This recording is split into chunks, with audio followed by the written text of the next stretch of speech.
네, 구독자 여러분들 안녕하세요. 경자입니다. 이번 주 한국 시장 정말 오랜만에 큰 하락이 나왔습니다.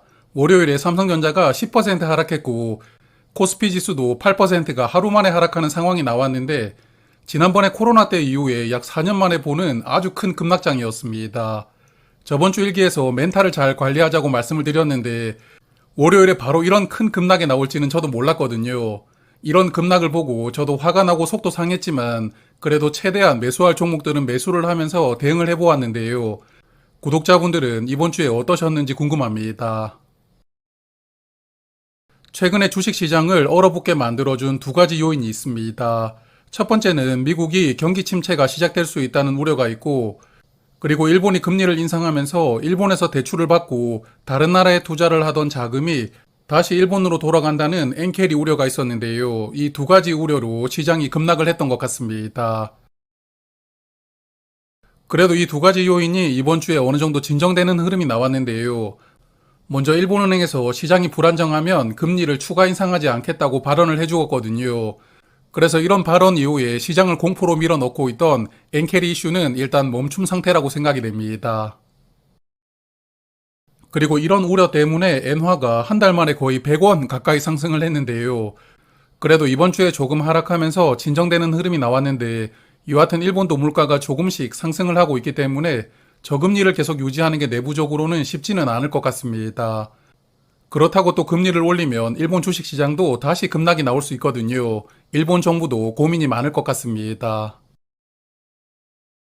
그리고 이번 주 미국 실업수당 청구 건수는 저번 주 대비 하락했거든요. 그래서 경기 침체 공포도 일단 진정되는 흐름입니다. 그래서 이런 두 가지 요인이 일단 멈춘 상태이다 보니까 이번 주 미국 시장 모처럼 반등이 나왔는데요. 다우존스가 2%, S&P 500은 3.4%, 나스닥은 4% 상승하면서 3주 동안에 급격하게 떨어지고 또 이번 주는 크게 상승을 했는데 미국 시장도 요즘에는 변동성이 정말 엄청난 것 같습니다. 그리고 다음 주 미국의 생산자 물가 지수와 소비자 물가 지수가 13일과 14일에 차례대로 공개됩니다. 예전에는 물가가 떨어지면 금리를 내릴 수 있다고 시장에서 호재로 받아들였지만 이제는 또 경기 침체가 시작된다고 받아들일 수도 있기 때문에 참 이게 귀에 걸면 귀걸이고 코에 걸면 코걸이 상황이 나오고 있거든요. 여하튼 다음 주도 물가 지수 때문에 시장의 변동성이 커질 가능성도 있다고 생각합니다.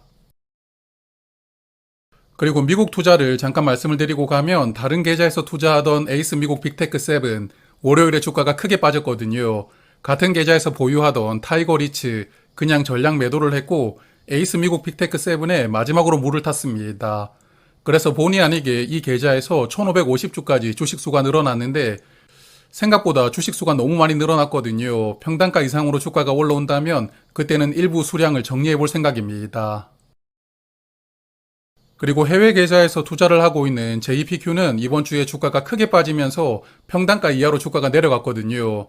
안 그래도 이번 주에 배당금이 들어왔기 때문에 주식을 추가 매수할 생각이었는데 원래 4주씩 매달 적립하고 있었지만 평단가 이하로 주가가 내려왔으니까요. 20주를 더해서 이번 주에 24주를 매수했습니다. 그래서 한토와 키움 계좌에서 이제 JPQ는 각각 50주씩 보유하게 되었고 이번 달에 크게 매수를 했으니까요. 올해 말까지 적립식 매수는 중단하고 이제 평단가 이하로 주가가 내려올 때만 조금씩 더 매수를 해볼 생각입니다. JPQ는 7월 배당금이 세금을 제외하고 0.36달러였고요. 평균보다 약간 더 많이 나왔고 JPI는 0.25달러를 지급합니다. 평균보다 약간 적게 나왔는데요. 그래서 금요일 주가 기준으로 JPQ의 배당 수익률은 8.2%, JPI는 6.2% 정도를 기대할 수가 있습니다. 자, 이제 한국장을 조금 말씀을 드릴 텐데요. 서두에서 말씀을 드렸지만 한국장 월요일에 급락이 나왔죠. 코스피 지수가 단숨에 2400까지 내려갔는데 하지만 화요일부터는 조금씩 회복하면서 그래도 2588포인트로 마감이 되었습니다. 그래도 저번 주 대비 약 100포인트 가까이 떨어졌는데 주식을 보고 있으면 올라갈 때는 정말 천천히 힘들게 올라가거든요. 하지만 내려올 때는 아주 빠르게 내려온다는 생각을 자주 하게 됩니다. 이번 주 매매 동향을 보면 외국인들이 2조 2천억 원을 순매도했습니다. 월요일에 크게 팔았고 그 이후로 지수가 회복할 때도 외국인들은 매수에 가담하지 않았거든요. 그래서 외국인들은 당분간 한국장을 다시 적극적으로 투자를 하지는 않고 약간은 관망하려는 스탠스가 아닌가 싶은데요. 슬픈 이야기이지만 결국 외국인이 돌아와야 지수가 다시 올라갈 수가 있거든요. 다음 주부터는 외국인들이 다시 매수에 가담하는지도 체크를 해보시면 좋을 것 같습니다. 그리고 제가 보유하고 있던 삼성전자 우선주 이번 주에 주가가 크게 하락을 했지만 추가 매수하지 않았고요. 800주 그대로 보유를 하고 있고 이제 12% 정도 손실이 나오고 있는 상황입니다.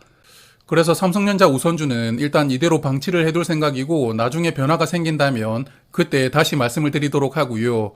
계좌를 보는 게 저도 조금 괴롭기 때문에 이제 당분간은 투자일기에서 말씀을 드리지는 않을 생각입니다. 자, 그러면 ISA 계좌 보겠습니다. 매매 많이 했죠. 일단 ISA 계좌 입금 한도를 다 채운 상황이라는 게 이번 주 정말 아쉽게 생각이 되었는데 월요일에 장이 급락을 했고 보유하던 종목들도 대부분 큰 하락이 나왔거든요.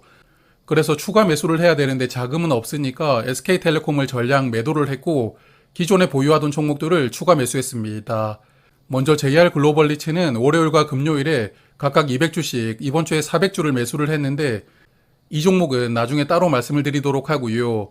평소 계속 째려보고 있다고 말씀드렸던 하나금융지주 이번 주에 주가가 크게 빠졌길래 데리고 와보았습니다.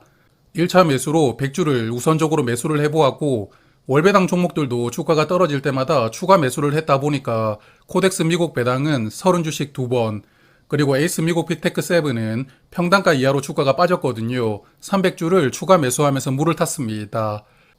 그래도 주중에 주가가 올라와서 평단가 이상으로 주가가 올라왔길래 물을 탔던 300주는 다시 덜어놓았고요. 현대차도 이번 주 월요일에 주가가 크게 빠지면서 20주를 추가 매수했고 맥쿼리도 50주를 추가 매수했습니다. 그래서 이번 주 월요일은 저는 거의 하루 종일 주식 시세를 확인하면서 계속 물을 타면서 하루를 보냈던 것 같습니다. 자, 이번 주에 새롭게 데리고 온 하나금융지주를 조금 더 말씀을 드리고 넘어갈 텐데요. 일단 상반기에 매입했던 자사주를 이번 주에 소각을 한다고 공시를 했는데 소각되는 주식 수는 약 511만 주로 3천억 원 규모로 매수를 했던 수량이고요. 전체 주식의 1.7% 비중입니다. 그리고 주식 소각은 8월 19일로 예정이 되어 있습니다. 하나금융지주는 제가 즐겨 투자하던 종목이기도 하지만 아직 다른 은행들과 다르게 밸류업 공시를 하지 않았거든요. 그래서 조만간에 한다고 생각이 되는데 그때 다시 한 번 더 모멘텀이 생기지 않을까 생각하고 이번 주에 식구로 맞이했습니다. 그래서 이 종목 월요일에 급락할 때 매수를 했기 때문에 이번 주에 주가가 조금 회복하면서 현재 6% 정도 수익 구간인데요. 여하튼 향후에 밸류업 공시를 조금 기다려 볼 생각이지만 주가가 다시 전 고점 근처까지 또 올라간다면 매도를 해볼 생각도 하고 있으니까요. 향후에 어떤 재료가 나오는지를 보고 대응을 해볼 생각입니다. 자, 그래서 계좌 잔고를 보면 정들었던 SK텔레콤 이제 ISA 계좌에서는 볼 수가 없는데요. 물론 다른 계좌에서 보유를 하고 있기 때문에 계속 말씀을 드리겠지만 여하튼 조금 허전하다는 생각이 듭니다. 그래도 SK텔레콤은 다시 좋은 타이밍이 오면 다시 식구로 데려올 생각이고요. 그리고 이번 주에 실적을 발표를 했으니까 잠시 후에 조금 더 말씀을 드려보도록 하고 그리고 이번 주 DN 오토모티브 좋은 흐름을 이어나가고 있는데요. 자사주를 공격적으로 매수하면서 주가를 조금씩 상승을 시키고 있는데 자사주를 매입하는 속도를 보니까 아마도 2주 안에 자사주 매입이 끝날 것 같더라고요. 그래서 일단 조금 더 주가 추이를 보면서 매도를 할지 보유를 해볼지 판단해 볼 생각입니다. 그리고 미국 월배당 삼형제를 보면 타이거 텐텐은 8% 정도 수익이 나오고 있고 에이스 미국 빅테크 7은 보합입니다. 그리고 코덱스 미국 배당 10%, 3% 정도 손실인데요.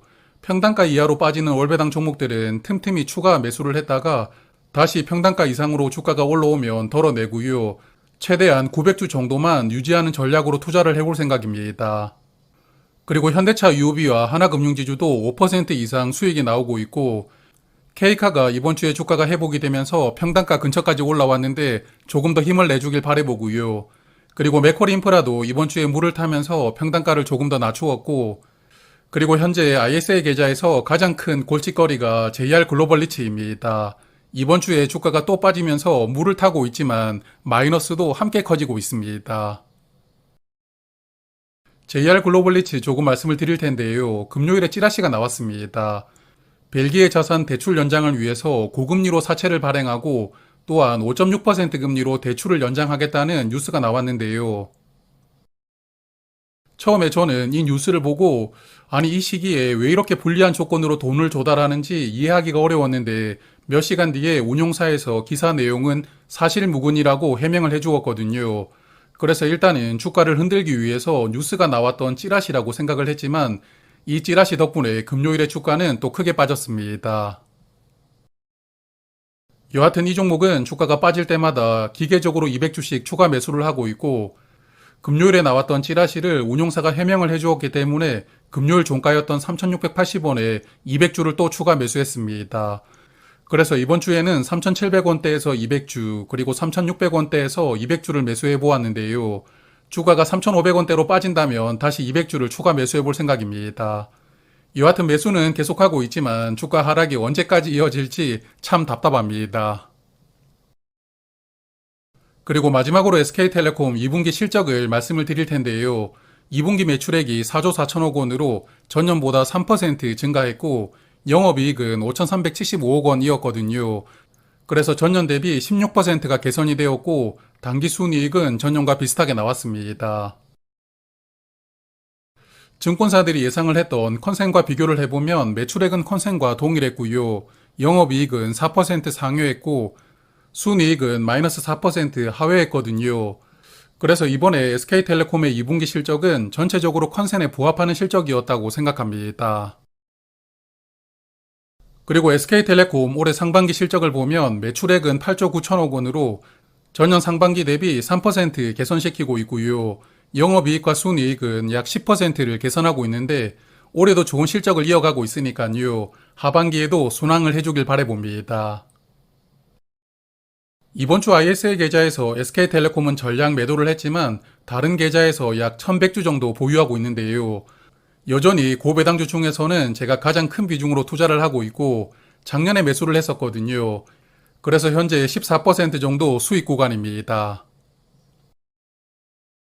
최근에 이 종목 주가 흐름을 보면 55,000원을 돌파를 해보려고 트라이를 하고 있지만 그때마다 매물이 크게 나오면서 뚫고 올라가지를 못하고 있습니다. 그러다 보니까 이 정도 가격에서 그냥 정리를 해볼까 생각 때문에 손가락이 간질간질한데요.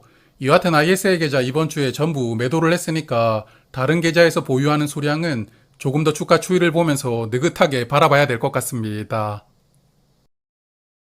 자, 그럼 이번 주 날씨가 더워서 몸이 힘들었고 또 주식 때문에 마음도 힘들었는데요. 그래도 휴일 편안하게 보내시면서 다시 에너지를 충분히 충전하시길 바랍니다. 고맙습니다.